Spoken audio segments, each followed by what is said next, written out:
Bonjour chers étudiants.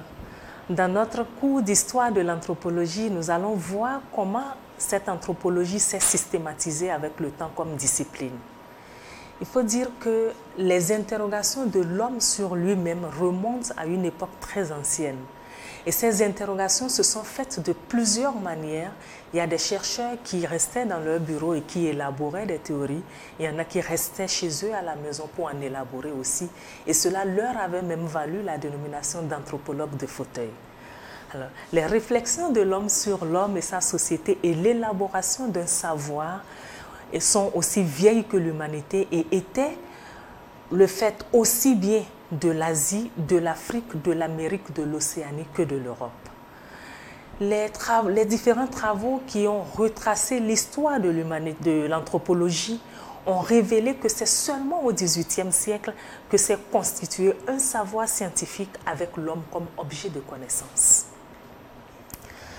Il a donc fallu cette époque, cette période pour comprendre, pour voir l'émergence de l'idée d'appliquer à l'homme les méthodes jusqu'alors utilisées en physique ou en biologie.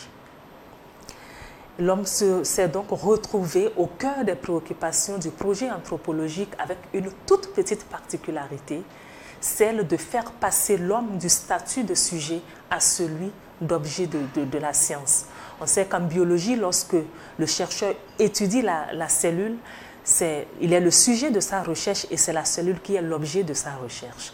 En anthropologie, ça se passe différemment dans la mesure où c'est l'homme, l'anthropologue est sujet, mais il est aussi objet de sa recherche en tant qu'homme.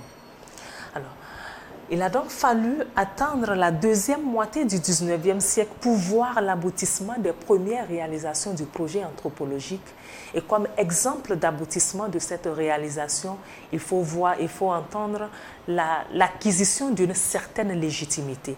L'acquisition de la légitimité qu'avaient les sciences comme la physique et la biologie.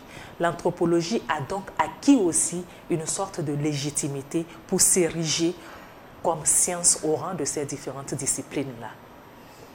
C'est donc à cette époque que cette anthropologie s'est dotée d'un objet empirique autonome, à savoir les sociétés primitives, c'est-à-dire les sociétés qui sont étrangères aux aires de civilisation européenne et nord-américaine.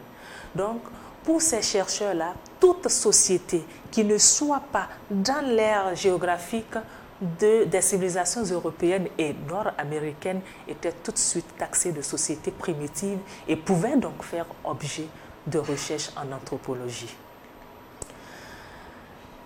Et il a aussi fallu attendre des décennies après la constitution de cet objet de recherche, il a fallu attendre des décennies pour que l'on puisse élaborer les outils d'investigation qui pouvaient permettre aux chercheurs en anthropologie de recueillir des informations, de pouvoir faire des observations directes ou indirectes aussi sur le terrain.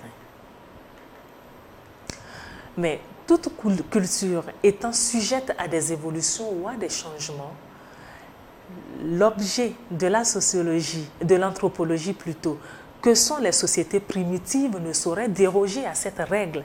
Et on va donc assister à l'évolution progressive de ces différentes sociétés primitives et qui, avec le temps, va entraîner la disparition de ces sociétés-là, puisqu'elles n'auront plus les mêmes caractéristiques qu'elles avaient. Et la disparition donc de cet objet de recherche, la disparition des sociétés primitives va entraîner une sorte de crise d'identité au niveau de l'anthropologie parce qu'elle n'aura plus son objet de départ. On va donc dire que l'anthropologie a connu une crise d'identité et cette crise va amener nombre de chercheurs, dont Paul Mercier, à se poser la question de savoir si la disparition ou la mort du primitif ne devrait pas entraîner la mort de ceux qui s'étaient donné comme tâche de l'étudier. Autrement dit, est-ce qu'avec la disparition des sociétés primitives, la mort des sociétés primitives, on ne va pas assister à une sorte de disparition de l'anthropologue et aussi la disparition de la science, de l'anthropologie comme science? Voilà un peu ce que je vous propose aujourd'hui. Et Pour la prochaine fois, nous allons essayer de voir comment l'anthropologie a vécu cette crise d'identité et comment on est passé de la crise d'identité de l'anthropologie à l'anthropologie comme regard ou à une sorte de conversion du regard de l'anthropologie. Je vous remercie et à la prochaine.